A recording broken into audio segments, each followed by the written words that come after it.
À votre avis, pourquoi aujourd'hui ces agresseurs décident, selon vous, de parler enfin et directement avec le gouvernement congolais? Mais parce que leur calcul était simple, madame.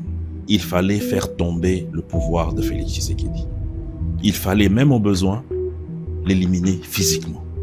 Vous avez des accusations graves. On n'a jamais entendu quelqu'un affirmer cela. Bon. Ils ont parlé de la gouvernance. La gouvernance de l'actuel régime qui, selon eux, poserait problème. Il faut aussi appeler ça.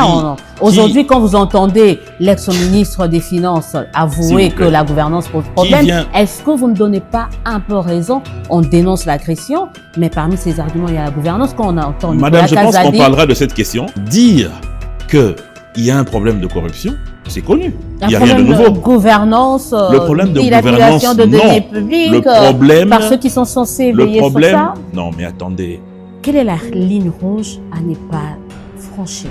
Pas de brassage, pas de mixage, parce que ça a été l'élément déclencheur de la déstabilisation de notre armée. Qu'est-ce qu'on peut? On sait qu'en face, il y a des rebelles, on sait qu'il y a des agresseurs, mais ils parlent quand même avec eux.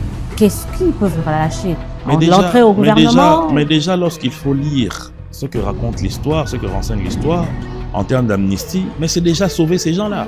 Derrière la FC-M23 se cachait le président Kabila. Vous y croyez, vous? Oui, bien sûr. Vous croyez que Kabila? Bien sûr, bien sûr. Vous l'avez fréquenté, vous se dites que non, mais j'ai fréquenté un rebelle. Bien sûr, et c'est une déception extraordinaire. Pour vous, Kabila a trahi, Kabila est un, entre guillemets, terroriste, Kabila est un rebelle qui s'est attaqué à sa nation. Tous ceux qui se sont mis ensemble avec ceux qui ont fait le carnage de Goma, ce sont des terroristes. On va très rapidement parler de ces déclarations de principe signées aux États-Unis pour plusieurs opposants, pour certaines organisations aussi. C'est du bradage de nos minerais. Qu'est-ce que vous en pensez?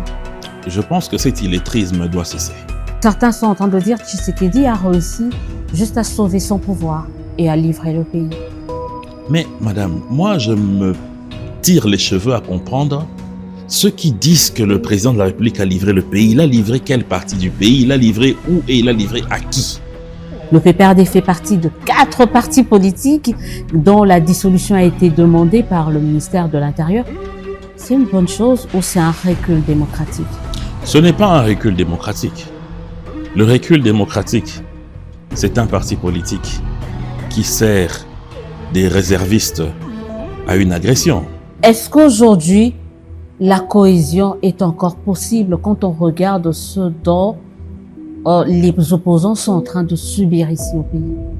Si vous devez vraiment lier la cohésion nationale à ces 10 individus qui, du reste, sont des négationnistes, sont des experts, mais pour eux, rien n'est bon.